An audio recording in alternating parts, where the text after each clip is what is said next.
2024 లేదా 25లో డిగ్రీ లేదా బీటెక్ చదివారా? సాఫ్ట్‌వేర్ జాబ్ కోసం ఎదురు చూస్తున్నారా? అయితే కోడ్‌జ్ఞాన్ 100 డేస్ కోర్సులో చేరండి, జాబ్ సాధించండి.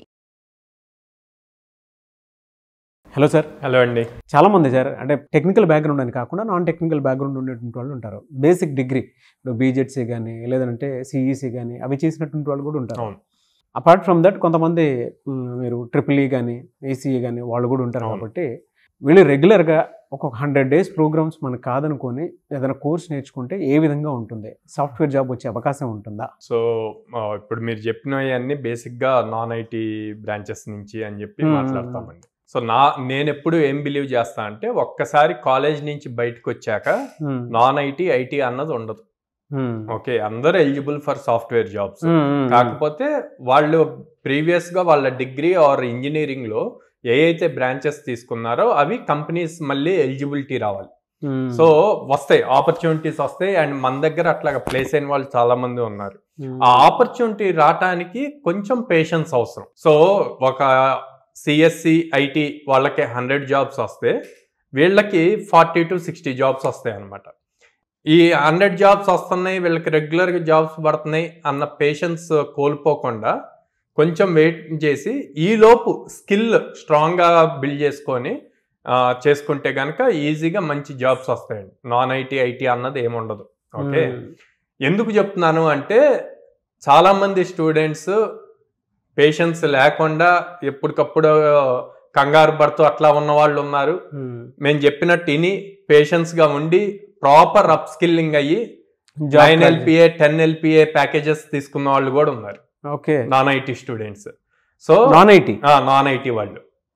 ఓకే, సో అందుకని వాళ్ళు ఎందుకంటే మేము అందరిని ఒకేలాగా ట్రీట్ చేస్తామండి. వీళ్ళు సిఎస్సి నుంచి వచ్చారా, వీళ్ళు ట్రిపుల్ ఈ నుంచి వచ్చారా అన్నది లేదు. ఒకసారి క్లాస్ రూమ్లోకి కోడ్‌జ్ఞాన్ క్లాస్ రూమ్లోకి ఎంటర్ అయితే ఫ్రమ్ డే 1 కంప్లీట్ బేసిక్స్ నుంచి మనం చిన్నప్పుడు ఎట్లయితే ఏబిసిడీస్ నుంచి నేర్చుకుంటామో అట్లాగా వాళ్ళు నేర్చుకునే సబ్జెక్ట్కి ఏం కావాలో అది కంప్లీట్ బేసిక్ నుంచి సాఫ్ట్వేర్ ఇన్స్టలేషన్ దగ్గర నుంచి స్టార్ట్ అవుతుంది.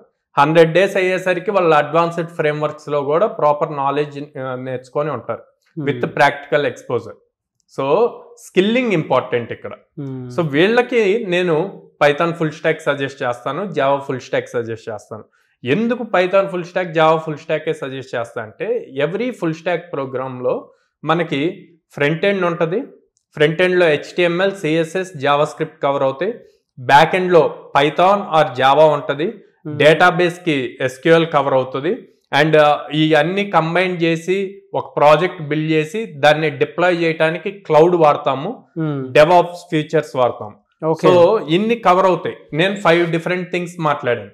ఈ 5 డిఫరెంట్ థింగ్స్ కి డిఫరెంట్ జాబ్ ఆప్షన్స్ ఉంటాయి. For suppose front end only HTML, CSS, జావా స్క్రిప్ట్ తీసుకుంటే ఫ్రంట్ ఎండ్ డెవలపర్ అని వస్తుంది, జావా స్క్రిప్ట్ డెవలపర్ అని ఉంటుంది, HTML, CSS web technologies developer, software engineer అని వస్తుంది. అదే మీరు పైథాన్ ఆర్ జావా నేర్చుకుంటే బ్యాక్ ఎండ్ డెవలపర్ అని వస్తుంది, సాఫ్ట్వేర్ డెవలపర్ అని ఉంటుంది, రెస్ట్ API డెవలపర్ అని, ఇట్లా మల్టిపుల్ జాబ్స్ వస్తాయి. తర్వాత డేటాబేస్ తీసుకున్నారనుకోండి, SQL డేటాబేస్ డెవలపర్ అని, MySQL డెవలపర్ అంటారు, SQL డెవలపర్ అంటారు.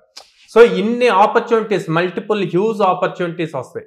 అట్లా కాకుండా ఒక్కదానికి రిస్ట్రిక్ట్ అయ్యారనుకోండి, నేను ఓన్లీ పైథాన్ నేర్చుకుంటా, ఓన్లీ జావా నేర్చుకుంటా, ఫుల్ అప్లికేషన్ కాకుండా ఒక్కదానికే రిస్ట్రిక్ట్ అయితే అప్పుడు మీకు ఆ పైథాన్ డెవలపర్ ఒక్కటే వస్తుంది. ఇంత హ్యూజ్ కాంపిటీషన్లో బయటకు వచ్చేసారు. Huge competition. ఎంత హ్యూజ్ కాంపిటీషన్? ఇంజనీరింగ్ వాళ్ళు 15 lakhs మెంబర్స్ పాస్ అవుట్ అవుతున్నారు ఇయర్లో. అండ్ డిగ్రీ వాళ్ళు 10 lakh మెంబర్స్ పాస్ అవుట్, అంతే 25 lakh మెంబర్స్. 25 lakhలో హార్డ్లీ 10% కూడా ప్లేస్ అవ్వట్లే క్యాంపస్ ప్లేస్మెంట్స్లో. ఓకే, రెస్ట్ ఆఫ్ 22 lakh మెంబర్స్తో నువ్వు కంపీట్ చేయాలి. వాళ్ళందరికన్నా నువ్వు డిఫరెంట్గా యూనిక్గా స్టాండ్ అయితేనే కదా నీకు జాబ్ వచ్చేది. ఓకే, సో అలాగా కొంత కోడ్‌జ్ఞాన్ హెల్ప్ చేస్తుంది నేను యూనిక్గా డిఫరెంట్గా పెట్టడానికి. ఎందుకు? మిగతా కాంపిటీషన్తో సంబంధం లేకుండా విత్ ఇన్ ద కోడ్‌జ్ఞాన్ లో ఉన్న స్టూడెంట్స్ తోటే నీకు కాంపిటీషన్ ఉంటుంది. అందులో నుంచి మళ్ళీ ఇంకొంచెం యూనిక్గా ఉంటే బెటర్ ప్యాకేజెస్ వస్తాయి. ఆ ప్యాకేజెస్ రావాలి అంటే నేను చెప్పినట్టు 100 డేస్ ఫుల్ స్టాక్ ప్రోగ్రామ్ ఏదైనా ప్రాపర్గా నేర్చుకుంటే కనుక జాబ్ ఈజీగా క్రాక్ అవుతారు. అండ్ అబోవ్ 4 LPAతో జాబ్ వస్తుంది. 100 డేస్ మాత్రం మీరు చెప్పినట్టు చేయాలి. 100 డేస్ ఇంకా వేరే డైవర్సిఫికేషన్ లేకుండా ప్రాపర్గా మేము చెప్పినట్టు చేస్తే ఎట్లాగో క్యాంపస్లో 6.5 hours ఉంటారు.